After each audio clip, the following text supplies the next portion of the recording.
Our subject today is one that has probably been discussed before to some extent. You know, there is a lot of interesting ideas and theories and philosophies out there with this subject. And I feel like what you mentioned is how fundamental this one is. And so we're going to spend about, a little bit of time really just trying to, I hate to say take a deep dive because I'm sorry, that's like such bad like word usage. I have to, right? We're going to take a deep dive and try to understand this mitzvah a little bit more.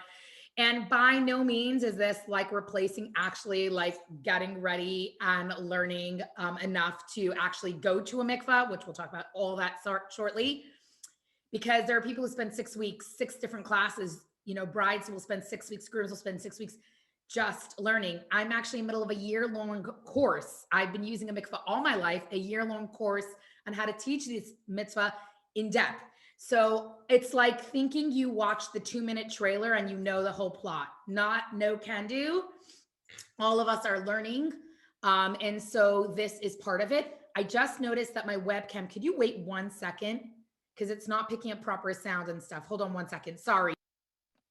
That's okay. We hear you well. That's fine.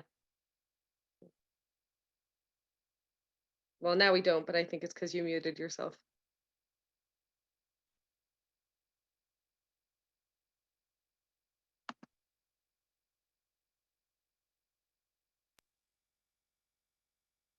No. Does everyone hear Manya? Yeah. Do you hear me now? Yes, you. Awesome. Okay, we're good. We're set up. Technology. It's all good. So what I'm saying is we're really kind of giving the trailer view, the 2-second teaser or the 2-minute teaser from a full experience and a full life. So I want that very clear that we're just kind of, it's an introduction, just like all the mitzvot we've discussed this week. By no means did we cover all the depth of what it means to have a mezuzah and put a mezuzah on. And so same thing with mikvah. But what I find fascinating is that because this mitzvah is so related to the personal life of a couple, which will absolutely explain what that means, it's so unknown. It's so untalked about. It's so private. And there's part of that that's wonderful, but part of it that's a problem. Because really, the other night when Miriam and I were discussing the details of like, what's the most fundamental things you need to know to build a healthy Jewish marriage, right? The classic, books on building a healthy marriage are going to tell you premarital training, and they're going to tell you communication. They're going to tell you passion. They're going to tell you you have the same likes, and all these things are important. But one of the things that we knew had to be on that list was mikvah, because that's really Judaism's glue for Jewish marriages. So I'm not sure how much, I'm sure everyone in this group, there's different levels of like knowledge and background when it comes to mikvah, what it is and what it isn't. There's a lot of misconceptions out there about mikvah. And I want to really give time at the end for these questions because I realize that it's so important. And I don't take it lightly that I have the opportunity to really discuss this mitzvah with you because it's so special and it's so powerful. And for thousands of years, it's been in our hands as Jewish women. So I don't take that lightly. And I find it fascinating that, often when we look at society's view of sexuality, I would love to even say intimacy, but really, unfortunately, society's view of sexuality is not intimacy, right? It's not about this deep bond and this deep connection. There's two people, there's hormones, there's chemistry, there's a drive, there's a lust, we're human, there's a need.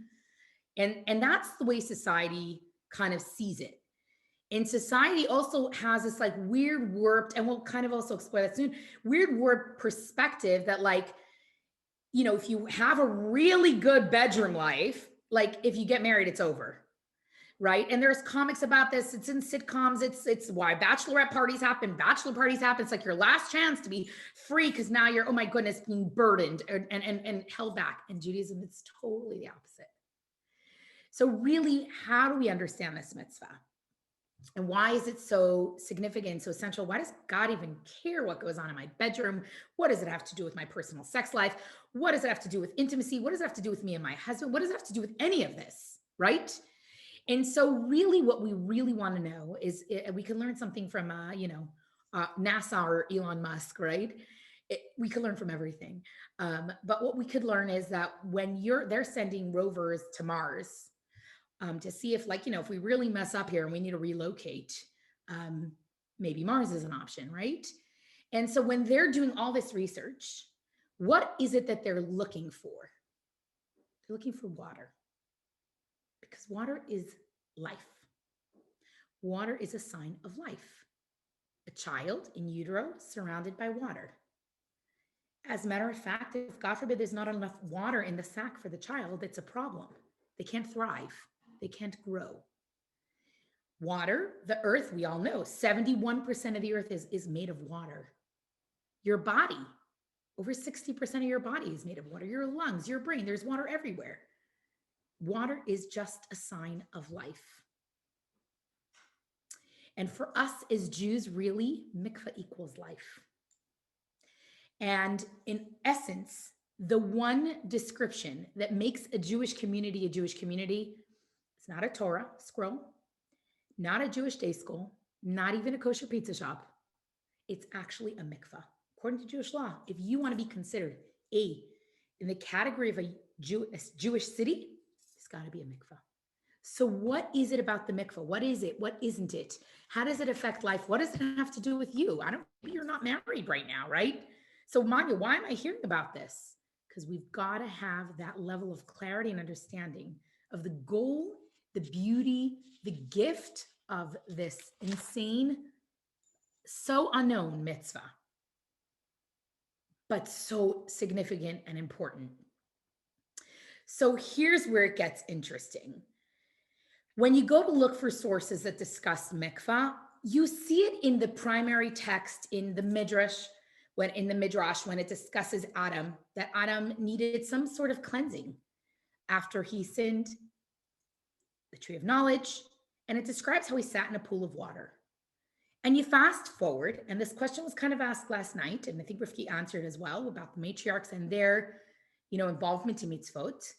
We find that when Eliezer is, charged with finding the wife who's going to continue the Jewish people, no pressure, and for Isaac, for Yitzchak, and he finds Rebecca, Rivka. What does he see? What does the commentary say? What does the text say? That when Rivka enters the tent, the home, to establish her home, there are three fundamental things that are present that were not there between the time that Sarah, the mother-in-law, Isaac's mom, passed away and left until Rebecca comes back. And it says that those three things came back. And what were those three things? We know they were the Shabbat candles. We know they were the fresh bread, the challah, that there was blessing in the bread. And the third thing is a cloud. It's described as a cloud, the Shechina, the feminine energy of Hashem that settles on this tent. What is that referring to? Was it cloudy? Like, what does that actually mean? That's actually the purity of mikvah. And that's what we learn. And we fast forward and we see in the merit of Miriam, in the desert, the Jews have this water mikvah. So throughout history, mikvahs, we see this use. So what is mikvah? It's a pool, a natural pool of water that's gathered. Now in 2020, yes, an ocean can be a mikvah because it's a natural pool of water. Not every lake can be a mikvah. Our local mikvah is 100 miles away. People say use the lake. Well, it's not so simple. It's a man-made lake. It's not natural. The water is actually used to cool off the watering plant. It's not a viable mikvah. But in mikvah has pretty clear specifications, lots of details of how to build it, how not to build it. But imagine it looking like a little pool of water that is used in the context of a marriage, which again, we'll get to in a minute. So this water that comes from a natural source, which again, the water represents life and sustenance. What happens is throughout history, we see this utilized anytime there's a shift in status, in spiritual status. So a Kohen on Yom Kippur, mikvah multiple times throughout the Yom Kippur service. On the holiest day of the year, the holiest man who's representing all the Jewish people in the holies of holies, the mikvah. Central, essential. As a matter of fact, in the excavations, if anyone's been to Jerusalem, they're constantly doing excavations outside the Western Wall. They have found ancient mikvahot, multiple ancient mikvahs, in plural. That actually, why? Because as the Jewish people wanted to come to the temple to bring offerings or to gather for the holidays, they wanted to be ritually pure. They would go to the mikvah before. So there's literally multiple mikvahs that they've unearthed from thousands of years ago. So anytime there's a shift in spiritual status, a convert, as we discussed last night, a Gershon's Gayer, a convert who's revealing their essence of their Jewish neshama, a mikvah is utilized because it's revealing a new status. Now for us as women, what does that mean? So here goes something really interesting, maybe known, maybe unknown. In a marriage, in the marriage of two Jews who are married to each other and are looking to establish a warm, strong Jewish home, mikvah is one of the most beautiful gifts. As a matter of fact, I was just speaking to one of my students. He's actually an alum. He is raised in a very in a home that had one parent, his mother was Jewish, his father was not. Really learned about Judaism very, very late in life, later on, though obviously it's never too late. And I was setting him up with a girl, and he's not keeping Shabbat and he's not keeping kosher. But I was so impressed that one of the things he wanted to know is she open to using the mikvah?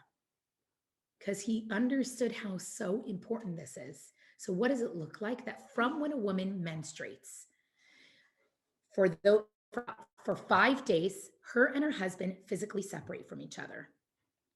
And after those 5 days, there's a 7-day waiting period where she checks to make sure that she's actually not bleeding. There's no uterine blood. And then she takes time to pamper herself, prep, clean herself, that it's her in the water, which we'll talk about briefly more. And she'll go into the mikvah, she'll make a bracha, she'll dunk, and it's a really powerful moment, okay? So what is it about this mikvah water? Why is it so significant? What does it have to do with my marriage? As a matter of fact, I had a male student say to me, Manya, don't you dare teach my girlfriend about mikvah. You think I want my wife off limits to me? For 12 days a month?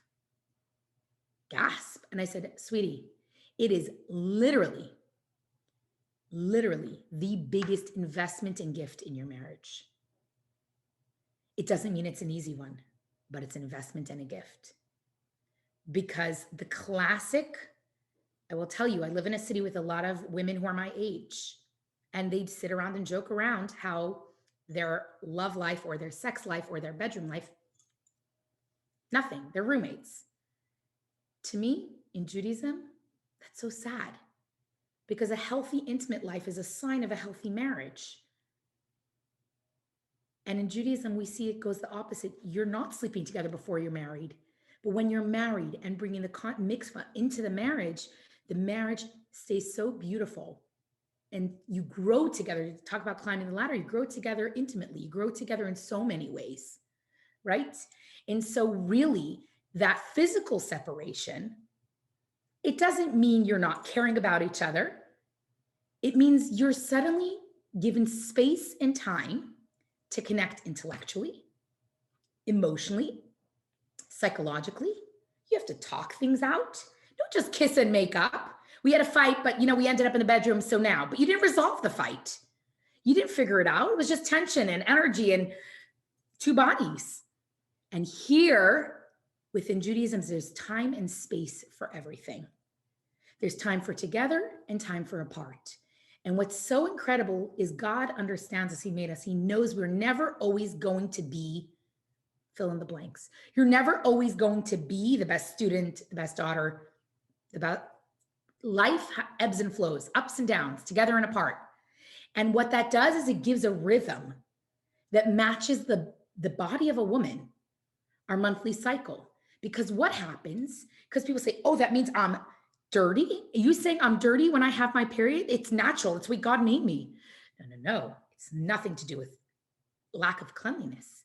It's ritual impurity. Because what happens, and this is an important nuance that we need to understand, that a woman is so spiritually sensitive that she actually carries within her the potential of life.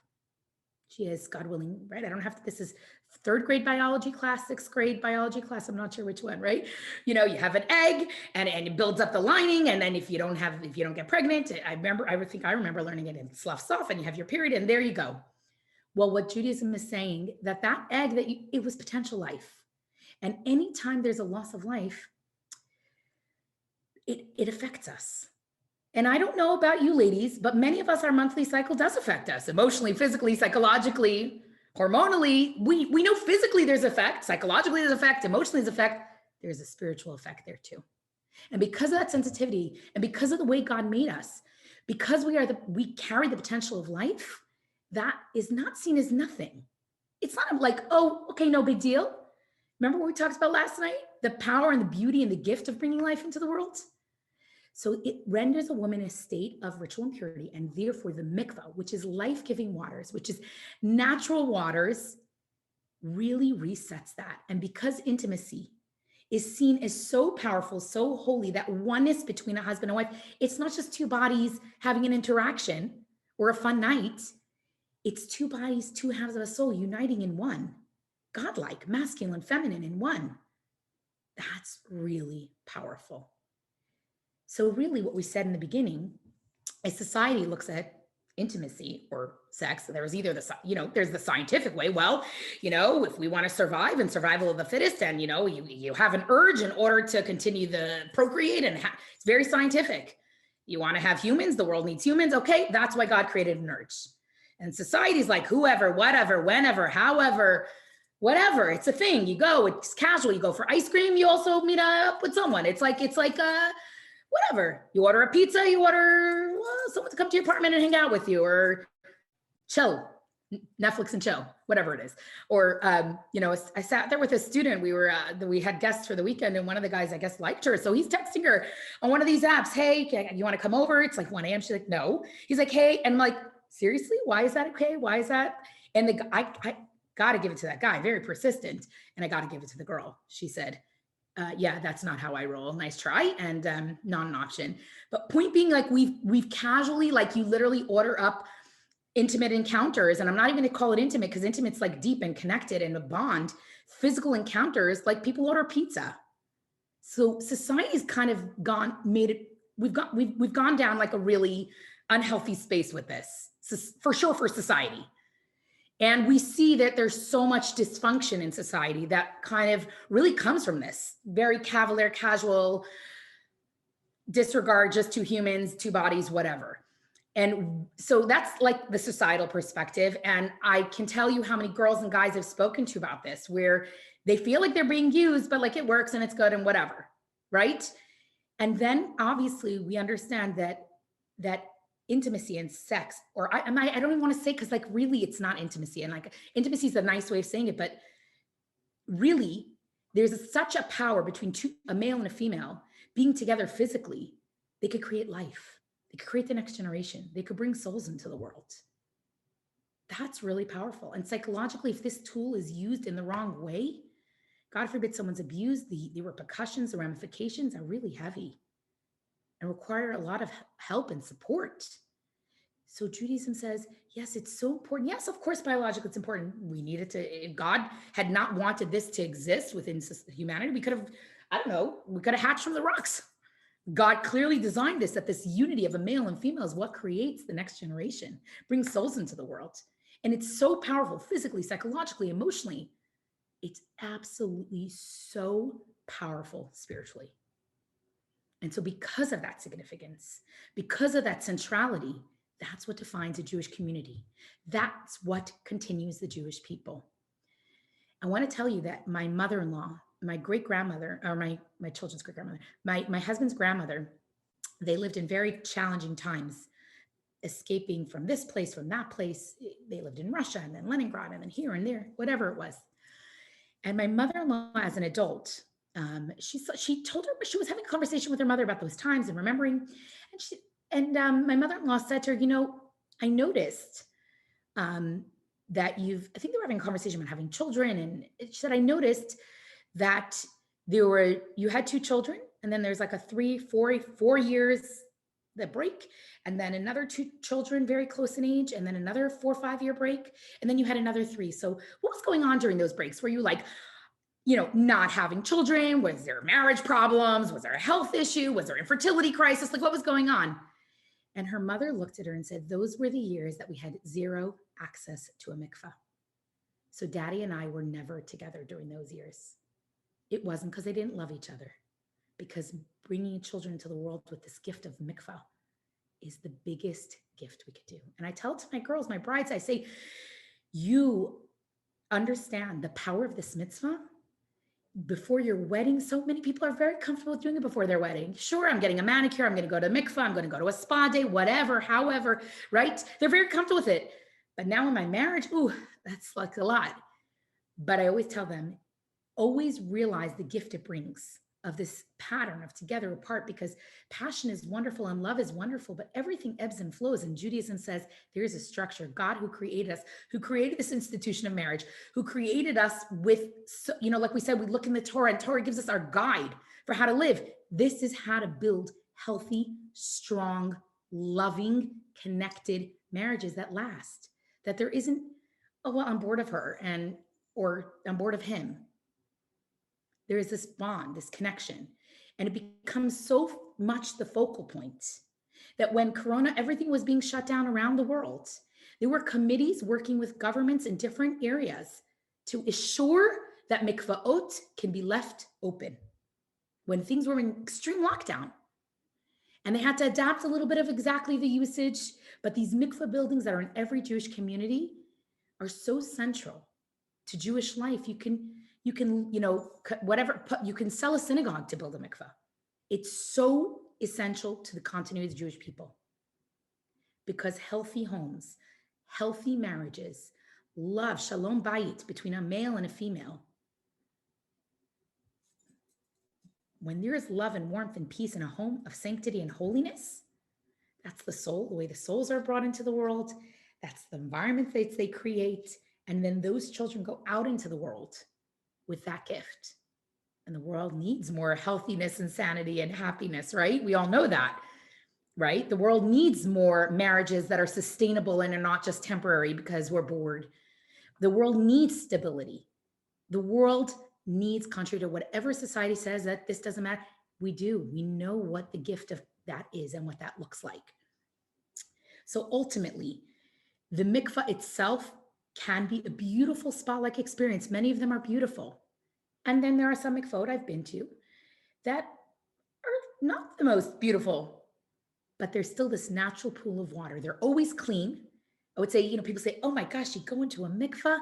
I said, first of all, it's cleaner. You ever went swimming? And they say, yeah. I said, well, here there are no kids peeing in the pool, okay? You're going swimming. You're dealing with a lot more. They're maintained by a pool guy. The pH is balanced and there's skimmers and filters. It's a cleaner experience. You're dealing with adult women who have bathed, who have cut their nails, who have brushed their teeth. There's nothing between them and the water, not even eye makeup left over. I mean, we're talking clean. And many women love it because they say, hey, at least once a month I get a spa day, right? And my husband's like, sure, I'll take care of bedtime. Sure, I'll take care of the kids. Sure, I'll take care of dinner.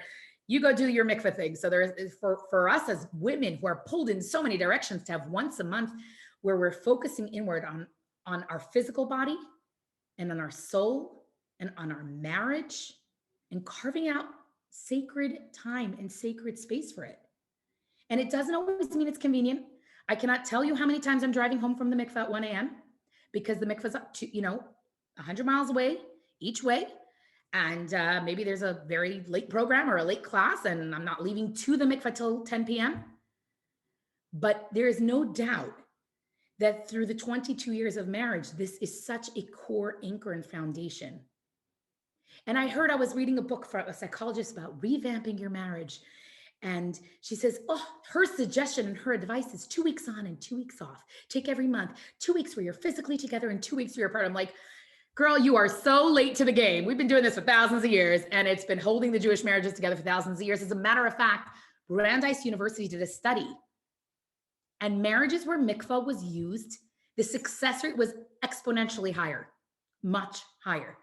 So God says, I created you. I get you. I programmed you. I know how you work. And I want to give you, this is a gift. So when I present it to a bride, I don't say, oh, hey, I have this nice mitzvah that you may want to do, you may not want to do. I say, everyone's going to give you wedding gifts. This is the best wedding gift I can give to you. The gift of mikvah.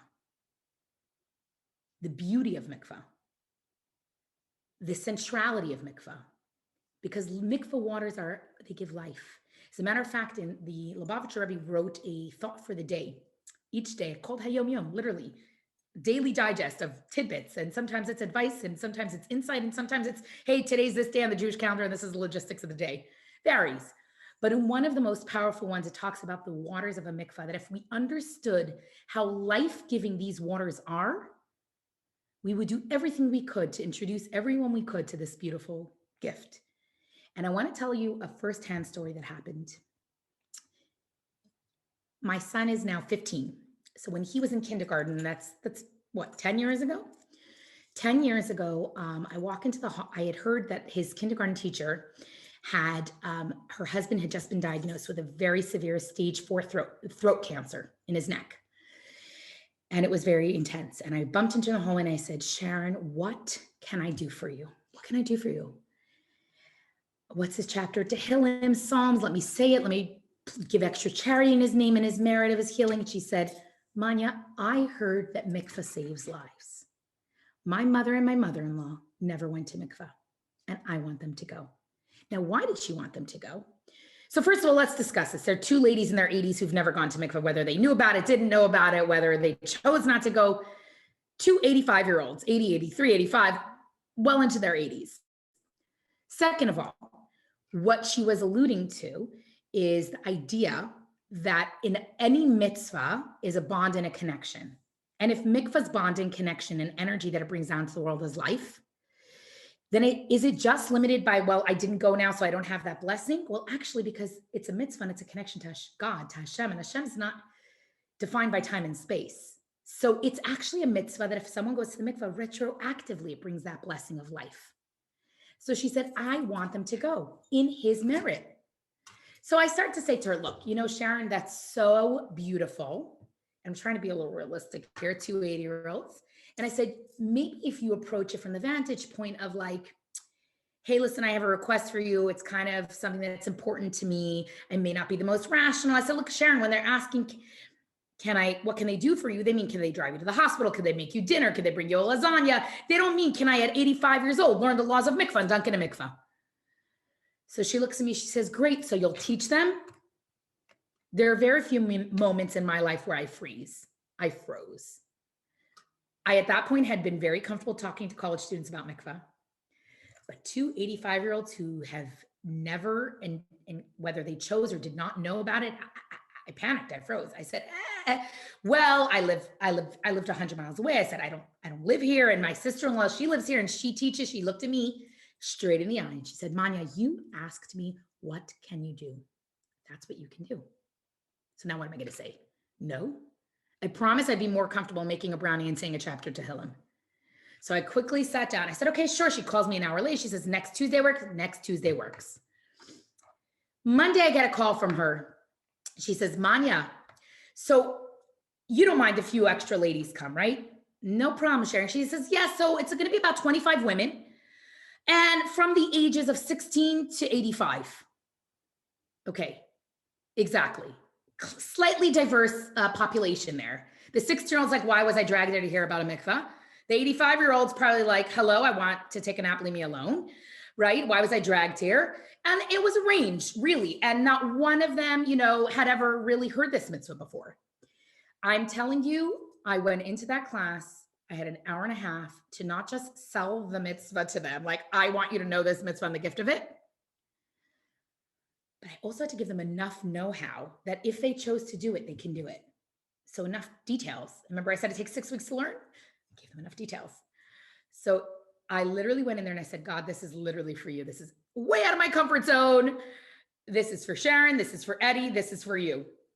I got in there. I did my spiel, went home. I remember 2 or 3 details of the evening. The next day I get a phone call from her and she's crying. I mean, crying. I'm like, oh my gosh, what happened? She's, Manya, you'll never believe it. I'm like, what? Is everything okay? Like what happened? She said, I just got a phone call from the cancer hospital. MD Anderson in Houston is a very large cancer hospital. She says, they told me it's not stage 4, it's stage 3, and they can save his vocal box, his voice. He will be able to talk. He will make it. And she's crying. She said, I said, you know, Sharon, the power of what you did literally just brought down this blessing. And I'm telling this to my Sinai Scholars class on our Mikvah tour, and our Mikvah tour is in Houston. And my mother-in-law's there because she gives a technical Mikvah tour. And I said to the students, I said, you know, and I don't know if they ended up going because I live 100 miles away. I don't live there. I drove in for that class and drove right back. I said, I don't know if they ended up going. But look at the power of grabbing women together, gathering together in his merit of his healing. This man, 10 years later, is a grandfather dancing at his grandchild's bar mitzvah. Okay? And my mother-in-law says, actually, both of the 2 grandmothers ended up going. Talk about the power of this mitzvah. Talk about this gift that we have. We gotta take it. It's entrusted to us as Jewish women. No one's going to make sure you build a home with a mikvah use but you. No one else is going to do that. And sometimes it means really rethinking who you're dating. And I actually had that once. I had a young girl. I got last second, they asked me to do a mikvah tour. Oh my gosh, someone canceled, show up. A mikvah tour at the big Pagisha. If you've ever been to the Shabbaton or Pagisha in New York, you know it's a buzzing, hopping weekend with people from all over. And I'm thrown into it. I go in, I give the tour. We're having a little spiel. We're talking and it's over. Conversation's over. 4 years later, I'm walking in the streets of Crown Heights. I don't live there in Brooklyn. And all of a sudden, this young girl stands there with a wig on her head. And she looks at me and she says, hey, do you remember me? And I'm like, I meet a lot of people. I remember faces. I don't always remember where. And I certainly don't remember names. I was like, I know your face from somewhere, but I don't know from where. She says, well, actually, you may not know this, but I was at that mikvah tour 4 years ago. And I was like, oh yeah, mikvah tour. She said, and I left there and I said, I need to marry a guy who mikvah is important to. So I needed, well, who's going to want to go to a mikvah? What kind of guy is going to want this? Goodness, I need to learn about who I am as a Jewish woman. She went to start to learn who she was as a Jewish woman. And sure enough, she grows in her Jewish identity. And what had happened was she introduces me. This is my husband. Who's her husband? They had been dating freshman year of college. They were both living very American, happy, apple pie and baseball on the weekends, American lives. He goes on and goes Meshuggah, starts to become religious, observant. She says, forget it, not for me. Let him go do his thing. Maybe he went to yeshiva. Who knows what happened? That's not for her. Well, 4 years later, as she grew as a Jew, and she knew that Shabbat and kosher and mikvah were essential, she bumps into him. The rest is history. They clearly were soulmates. They ended up marrying each other. And about 2 years later, or a year and a half later, she texts me a picture. I get a random text of a picture of a beautiful baby. And she says, I just want to thank you. This baby is the first baby born through the gift of mikvah in both our families for 3 generations. Ladies, it's yours. It's mine. It's ours. We have the best kept secret. We can't keep it to ourselves. There's a really good sale on a really good item. You better send that link to your girlfriends and care about them, right? There's a really good thing like Bais Chana and you know you can learn and share with others. You share that link. This is so big. This is so fundamental. This is so beautiful. And it's ours. We're so blessed to be we're the ones that bring that purity into the home. We're the ones that are entrusted to make sure the next generation. So yeah, it does mean you want to think about who you're dating. And I was so impressed with this young man that on his list of things was mikvah, because guess what? He doesn't keep Shabbos or kosher and he doesn't wear a kippah, but he knows the gift of mikvah. And here's this misconception. You see, people say, that's great. If I was religious, maybe that's for me. You see, I ended up in the south of Israel once.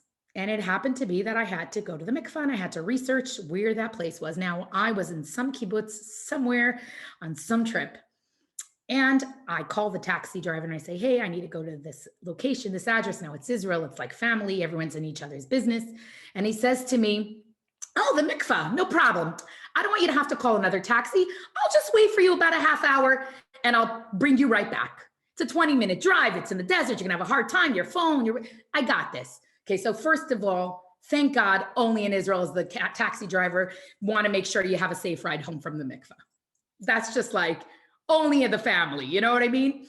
And then I got there and I didn't know how to make an appointment. So I was waiting in the waiting room. And here I am in the waiting room in the south of Israel, in Beersheba. And I sat there for a good half hour, 40 minutes till it was my turn to use the mikveh itself. And if it was not creepy or socially awkward, I would have taken a photo of every other woman in the waiting room. Don't do that at home. You'll get thrown out. But why would I have done so? Not one of them looked like me. Not one of them had a wig or even in Israel a scarf or even a hat or even a headband pretending, whatever, nothing. Tank tops, leather shorts, looked like they just came from the beach. But they were Jewish women who knew that they were entrusted to give this gift to the next generation. And there's so many misconceptions. There's so many mixed ideas about this. I had a young girl who was a French exchange student, came here for 1 semester from France. I did a night on mikvah. I put so much time, effort, energy to the things and the details of the shtick. Now I don't do that anymore. Now it's all about straight up stuff. And 2 people showed up. One girl had heard my mikvah spiel a bunch of times, and this girl who was French, she didn't say a word. She didn't respond. I went home. I felt like a failure. I told my husband, I don't know. I think she understood. Maybe it was a language barrier. She didn't respond. Done. Fast forward 5 weeks. And it's spring break and she can't go home to France. She comes with us to my mother-in-law's house. My mother-in-law happens to be building a mikvah. So we go in to take a little mikvah tour, right? And she comes out of the mikvah and suddenly she's bubbling with emotion. And out comes everything. Here's the story. She was engaged to a man from a traditional home. To him, mikvah is so important. Her mother says, my daughter use a mikvah? My daughter thinks she's impure, dirty. My daughter, and her mother goes, I will never. They're gross. They're humiliating. Never. And she says, I'm torn. I have my husband and I want to build a life with him. And this is important to him. But I have that voice of my mother in my head. And so she said, so I came to your mikvah tour talk. And I'll be honest, I was overwhelmed. And I thought, guess what? Manya's a really good salesman. She loves this mitzvah. Good for her. That works. Awesome. Me? I don't know if it's for me. So when I saw that tour, not just the beauty of the space, but the way your mother-in-law was describing the attention to detail, the sensitivity of making sure that when you get to that waiting room, there's one door to go in and one door to get out. So you're not sitting in the waiting room with your mother-in-law or your sister-in-law, your friend, like, hey, you have a mikvah? Yeah, I have a mikvah. Nice to meet you all. It's not that. It's private. It's your appointment. And all the sensitivity to the needs of a female, that it's a space that's warm and inviting and uplifting and inspiring. It really changed my mind. And she went back to France. And at that time, just happened to be divine providence, a new young Chabad Rebbetzin moved to her neighborhood, taught her about mikvah. And the rest is history. So why am I sharing these stories with you? I think that we don't always realize the gifts we have. We have a lot of maybe misconceptions about mitzvot, maybe a lot of notions that we're not sure of. And I can't say that every single time you go to the mikvah, it's an easy thing. Try driving 2 hours with 3 babies, going to the mikvah and going back. You can't even leave them because you can't leave 3 babies for like 5-6 hours because they need to be fed. Try that. Not easy, but not every mitzvah is always easy, but it's always the best thing for us because it's always the way God made us and he gets us. He made us with our neshama. He made us with our marriages. He made us with our dynamics, with our human, like who we are. And he's telling you, I have the biggest gift for you. And that's the gift of mikvah. So I know we didn't cover everything. And I really want to give time for questions because this is such a big subject. It's like every time I finish, I feel like I'm doing a disservice because I'm like giving you a little bit, like just enough, like, this is like a thing. And hopefully this is a hashtag now becomes a life goal. But like, I want to really give time for anyone to jump in and ask questions because this is yours. It doesn't belong to me. It's yours. It doesn't belong to your rabbi or rebbitzin. It's yours. So any questions? I want to end here. And if there's any questions, maybe look, anything else that needs to be covered, I'm happy to cover that in the Q&A. So go for it. Oh, and please don't be shy. Suddenly everyone's shy. Come on, girls. And while everyone's raising their hands, Yeah. just could you just quickly, like a one sentence of exactly, just technically, you were saying when you get your period. Okay, anytime really there's uterine blood, so usually that happens with your period, you would separate physically for 5 days. So hugging, kissing, intimacy. No physical contact. No physical. You don't have to move to a different country. You don't have to move to another tent. No, I don't know what people think. You don't have to leave. But what it is it's that the physical aspect of the relationship is put on hold. And that's, again, where we invest in the other parts of the relationship. And then there is a 7-day waiting period where you really check internally to make sure you are not bleeding. They have these very soft little cloths. You literally insert it internally. You just check to make sure there's no blood. And I have to tell you, I know a young woman whose life, she was not raised religious. She wasn't raised with her mother going to mikvah. Her Chabad rebbitzin taught her this mitzvah about the internal checks. And she did those internal checks and she kept getting cloths. The cloth that she was using actually kept coming back not clean. And it was a kind of interesting blood. She showed it to a rabbi. Okay. And yes, to determine what was going on. And guess what? The rabbi said, go talk to your doctor. You have a problem. The rabbi was an expert, just like an OBGYN is an expert in his area and a cardiologist. There are rabbis that are experts in different areas. And he sensed from the color of the blood that there was something wrong. And turns out she had cancerous cells developing there, that was what was bleeding. And it saved her life, because for a young person, uterine cancer, it goes very undetected. And it's very, very, it's not good. Let's just go with that. And she actually said that mikvah saved her life. So the internal checks, which seems so, fascinating. And and then comes the preparation. So for a week of those internal checks, and you assure that you're not bleeding. Again, you're still physically separated. And then comes our preparation. So as we enter the mikvah, we want to be just like when, brand new and fresh. So off comes the nail polish, clean our teeth, floss. It's just you and the water. It's a rebirth, a spiritual rebirth. It's you and the water. And literally you clean yourself head to toe. So even the wig comes off, the makeup comes off, anything that blocks you. Because really it's where you get in touch with your soul in an inner way. And so it's not about my hair and my makeup and my nails. It's about me. It's about my neshama. It's about, there's so much more than that. And you get into the water and there's usually a mikvah attendant. You'll make an appointment. You'll call a mikvah and find out which one's in the area. You'll make an appointment. You will, they'll you'll come in. There's a beautiful room, a waiting room. You go in. Usually they're equipped with a lot of spa-like stuff. It kind of looks like a spa. And you would go to cover yourself, go to the water.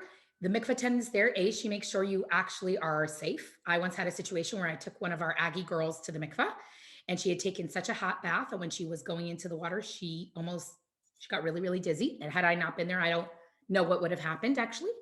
And so you go to the water and the mikvah attendants there to make sure you're in. They're making sure that, because it's not, you're dunking. Talk about deep dive. You're not diving into the mikvah, but you go down there's steps. And you go into the water. It's you on the water. You dunk in. You make a bracha because it is a mitzvah. And then after you make the bracha, there's different amounts of time people go into the mikvah. So I would say minimum usually of 3 different traditions based on your mom's mikvah usage or whatever it is. And then after that, you come out and, so I would also say that another very essential thing, and I can't believe I skipped this earlier, since mikvah is so powerful, I know you've heard that when you make challah and you take off a piece of challah, it's a powerful moment of prayer. And you may have even heard that when you light Shabbat candles and your eyes are covered, it's a moment of prayer and connection. Mikvah is such a powerful moment of prayer and connection. And I know when I go to the mikvah, I always think about my children. I think about their well-being. I think about my Aggie children that also need blessings in their life or whatever they're going through. It's like the portal of blessings is open. The portal to heaven is open. So It's not a rush. It's not like splish, splash, and out. Take your time, use the mikvah, and then you go out, and then you go home and you reunite, and you tell your husband, hey, I went to mikvah, and it's between you, your husband, and the mikvah attendant. It's not like a status on Facebook or Snapchat. It's not like, hey, guess who dunked here today? Not like that. It's private, it's intimate, it's about you two and your marriage. And so no one else is like putting a PSA out there for it. I actually remember once a student called my kids, and I said, oh, she went to Austin. It happened to be, I just went on a date with my husband to Austin. Student calls me, hey, are you going to mikvah? I'm like, no, this is not how this works. Like, I don't like update you on my mikvah. Like, yes, no, maybe so. This is between me and my husband. I had to like remind the student how this like intimacy is so sensitive, because you know what's interesting in society? 100 years ago, we knew who in the shtetl needed money and food and who was rich and who was poor. But what went on in people's bedrooms, that was private between husband and wife. Nowadays, what goes on in our bedrooms is out there, everything. Who, what, when, we're very public, but God forbid you ask someone what's in their 401k plan, and it's like, how dare you ask me what I'm worth? So we got it a little bit backwards. And Judaism says, no, that is sacred. That is holy. That is powerful. And because intimacy is so powerful and holy, we want to make sure that it's that we're ritually pure, that we're showing up. Our soul is ready. And so it's really special. So that's a little bit of the technicalities. Okay. Any other questions, thoughts, ideas? Even comments, if you don't mind, just check the comment box, because I'm really I did see one that said a widow. Someone did mention a widow. Yeah, there's another question also. Okay, so I'll go with the widow one first. So the way mikvah works is obviously it's while you have uterine bleeding. For a person who's postmenopausal, if they've not gone one more time, I would tell them they can go one more time, but it is when you're married. Women who, let's say, there is an option to use a mikvah before Yom Kippur. Many women use the mikvah for Yom Kippur during the day for purity. To like a spiritual boost before Yom Kippur. So I think that would be better for the widow, because she's not going home to a spouse. Okay. Thank you. Right. So it's about the reuniting. Like, you go to mikvah before you reunite with your spouse. And Correct. then just one more, if you have never gone and you are whatever it is, you can go once, like in retrospect of. Yeah, retroactively, exactly. Yeah. Okay. Private question here. And very good ones about the details of the mitzvah. Do you have to be clean shaven, like all body hair, when you go into the mikvah? That's a great question. Yeah, go ahead. And I'm just going to ask real quick, because we may get interrupted. So keep in mind, what about when you're spotting, but not actually on your period? Okay, those are two really, really, really, really great questions. I love it. Whoever wrote those questions, awesome. So what it has to do when it comes to body hair, actually so fascinating, has to do with you. If your body hair bothers you, if your legs, when they're hairy and yak, bother you, then they would be what we'd call a chatzitza. They'd be something that's getting in the way of you in the water. If you don't mind your armpit having a little more hair, then it's not an issue. So it's actually personal in this case. So body hair depends on you. Now this, you actually would want to make sure, like if it's your regular hair, because you're going into the mikvah, I don't wear this into the mikvah, right? But your hair is combed, so there's no knots. There's no way the water won't go everywhere. So that's as far as body hair. Now, when it comes to spotting is where it becomes technical, because sometimes spotting is a sign of something else going on. And if you are not able to have those 7 clean days, then you want to actually talk to a Rav or a rabbi who's an expert in this field, no difference than a doctor who's an expert in this field, who will actually be aware and sensitive and understand the spotting, the size, the amount, the time. And maybe there's something really going on here that needs to be looked at. Maybe it's if you're on birth control, maybe it's hormonal, maybe there's ways to regulate it. So there's natural ways to regulate these things, but naturally shouldn't just be spotting all the time. It's not, there's something going on there. So you would want to get to the bottom of it, and actually mikvah would probably bring attention to that. Yeah. Okay. And something to look forward to and to keep forward, to ask, when this does become practical for you and you're taking lessons in preparation for getting married, make sure that your teacher gives you those resources of who to be in touch with. Like there's organizations of all kinds of professionals. I actually want to say it's actually unbelievable that there is whole organizations that are related to science, like a synchronicity. I forget the word. They synchronize science and halacha, Jewish law. They're experts. I've gone to workshops on them. It's mind-blowing. They are in the edge in the front of both infertility and science and spotting and uterine health. And there's stuff that they're working at the front lines of, like feminine, like the science of the female body together with. And it's not just mikvah.org, it's also Taharenu. Like there's believable resources. What if a woman, she's ovulating during the 7 days? What should she do? And they have resources and materials and doctors, and it's amazing. It's amazing to watch an organization that just cares about the purity of the Jewish people and the harmony of a marriage. Like, how cool is that? Yeah. What's a total amount of time to not have physical interaction? I think she said 5 days, but then another 7. So it's 5 plus 7 usually, unless your period goes longer. But usually it's 5 minimum of the bleeding, or even not necessarily bleeding time, but 5 plus 7 plus a week. So it's, do the math, ladies, 5 plus 7, got 12. Some people spot during ovulation, which could be normal, which is usually happening right after mikvah. Would you have to separate again if that happens? So interesting. I would say that if someone knows they spot during ovulation, that's something that they would ask, because it's very, again, custom tailored. I know someone who every time she was intimate with her husband, she started spotting every single time. And in that case, it was ruled that it wasn't necessarily considered uterine blood. Maybe it was, there's so many other possibilities. The female body is quite complex, and wonderful and complicated. Like everything else, it's complicated. So I wouldn't be able to give a custom tailored ruling on this. I don't do custom tailored halachic rulings. It's just not my thing. I'm not a rabbi. But I would tell that person, that's a really legit question. Ask.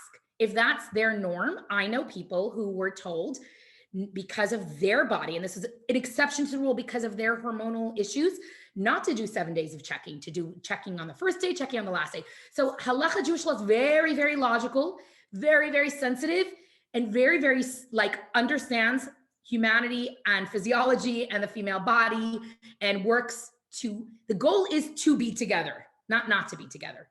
And so there are rabbis who are experts on helping a couple get together, especially when there are cases like this that are more complicated. With the separation, should we also sleep in separate beds? That's a really good question. Every time I have someone new who's in my house and they're walking to our bedroom, they're like, is the marriage okay? We have 2 separate beds. And yeah, so you would sleep in separate beds, because you know what? Unfortunately, people sleep in the same bed for 40 years and it means nothing. If you have the person you love right near you in a bed, I sure hope it means something. And you know what it does? It brings that sensitivity of the power of touch, the power of closeness, power of unity, which we've gotten numb from. Kiss everyone, hug everyone, massage her. I remember when we first moved to College Station, there was one girl who loved giving massages. She literally walked down the table massaging. And I remember my son was 8, his eyes almost popped out. He's like, she's touching everyone. I'm like, the power of touch.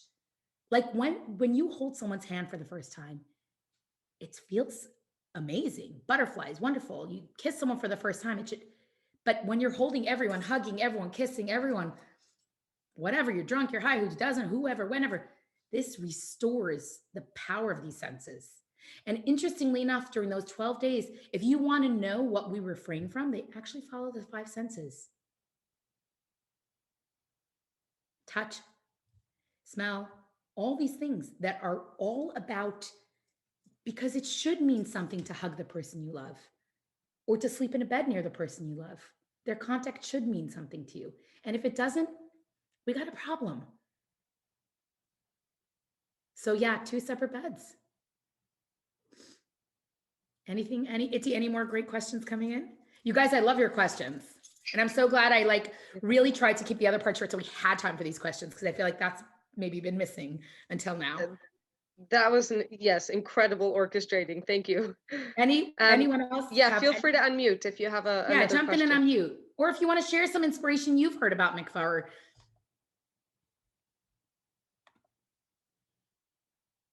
set. Any other questions? I think things.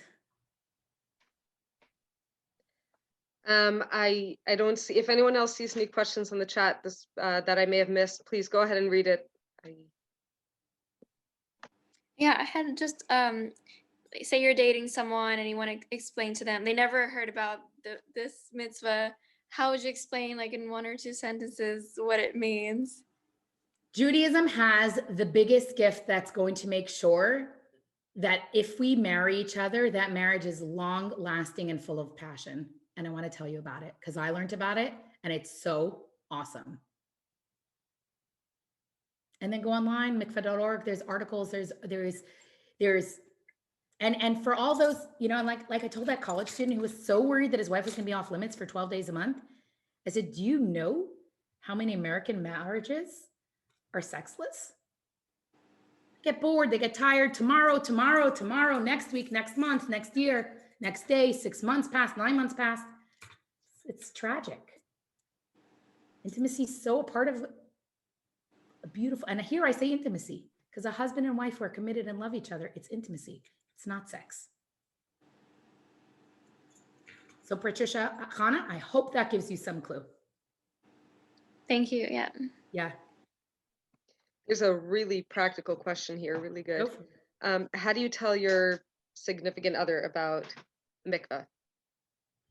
Boyfriend. Literally, that's how. You tell them that I just learned something that will blow your mind. It's the biggest gift. I didn't even know about this before. Oh my goodness, listen to this. Listen to this awesome Jewish thing that I never knew existed. We know kosher Shabbat, we know Jewish guilt, we know Yom Kippur, mikvah, we don't know. And you know, ladies, one of the 10 mitzvah campaigns that the Rebbe, and I talked about some of the other ones, was mikvah. Make it trending again. So you have that conversation. You introduce that person to this gift. They don't know, and you didn't know. But you know what the cool thing is, as Jews and in Judaism, we know there's always an opportunity. As long as we're alive, we can continue to grow. And if you're married in 1 month, you can go to the mikvah, amazing. And if the next month, whatever, every single time you go to the mikvah, there's that powerful life-giving energy and connection to it.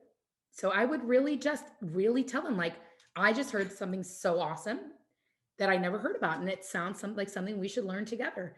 And then find a rabbi, a rebbitzin, who'll sit down, guys, and give you a little bit of a lowdown. It should not be the best kept secret. It should be well known. Thank you, Manya. Yeah. You know, what's so important also about what you shared with us is that I think you really also opened up our minds into what questions to ask moving forward. Yeah. Like enough details there so that we even know what to try to know better. And it's not simple, and it can seem overwhelming like anything else that's overwhelming, but it's really step by step. And hopefully now we have enough that like we want to know more and we know where to turn to for more. And we're lucky again to live in a time where mikvah is so exciting. Even goodness, there's apps that you can find the local mikvah and book an appointment. In Israel, outside the mikvaot, there's even little gift cards. You can enter in money. You can make your appointment. You could pay. You could do everything outside, like a little ATM machine. Only Israeli technology builds that. Apps. Well, Manya, can I share something just short? Sure. You were saying about inspiration. Just like from my perspective, I grew up Orthodox and like I always knew about mikvah. I'm not sure who I'm talking to, by the way. Oh, Brachi. Sorry. Oh, hi, Brachi. I okay, just can't put see on you. my video. Sorry. That's okay. But yeah, so I always knew about mikvah and it was always like, yeah, of course, this is something I'll do. And when I got married, I was very excited about it. And it is something that is very challenging that, you know, for 2 weeks, like it's not, you know, it's not like it is an easy thing. And I feel like part of what makes things so special is that not always what's easy is, not always what's really special comes easy. And, you know, and like I would read about these pamphlets or I would go to these talks and everyone would always say like, yeah, it makes it like it's the wedding night. And it always just sounded so abstract and kind of weird to me. Like, is that really real? And like, at least from my perspective, like it's crazy how it really is. I mean, I'm married for 3.5 years now. And like, you know, like you're married to the same person and eventually it's this one person. But when it comes to that like mikvah time, and it's pretty crazy, like, you know, it becomes this exciting thing that you and your husband are literally counting down together and it comes to the mikvah night and like he just wants to do anything to make it a special night for you because it's like you literally have been counting all these days. It's like it's literally a countdown and it's pretty amazing that you have this built into Judaism that there's always going to be something that's going to make your marriage like always have this beauty, like whether you're Orthodox or not or anything, like it's just an amazing gift. Yeah. Brachi, thank you for sharing. I want to say I really agree with you that I first learned Mikvah. Oh, every month is a honeymoon, and I think the first time I taught Mikvah, I probably said it. I actually didn't say it. Did you notice I didn't say it? Because I have to tell you, there are times that, like I said, I'm groggy and driving home at 1 a.m. and making sure I like can get there safely, right? And so it's not about whether it's a honeymoon or not. It really is a mitzvah that we do because Hashem told us. But like all the mitzvot we've learned, that's not necessarily why we do it. Right? Yes. Are there incredible benefits? Yes. But sometimes it is stressful, and sometimes it's a logistical juggling nightmare, right? Just to figure out, again, for me, it's at least 5 hours from when I leave my door till I'm back. Right. And so it's not simple, but it's always when I know I'm there and I know I'm in the water, there's always this bond, this connection. And 22 years later, I'm really not sick of the mitzvah. It's a beautiful one, and it's a gift. Wow. And I could see that. Manya, thank you so much. That really was quite a deep dive. Ladies, As you l'chaim, started. Yep. l'chaim, to always realizing who we are, the gift, that the inheritance of Torah, and all the layers of Torah that you have unpacked this week, hopefully bringing meaning into your life. And it can feel overwhelming, but take the time to really just like let it sink in and realize that you guys are the rock stars of the next generation. And you're going to go on and build strong, beautiful homes that your children will know this mitzvah's life. L'chaim. Amen.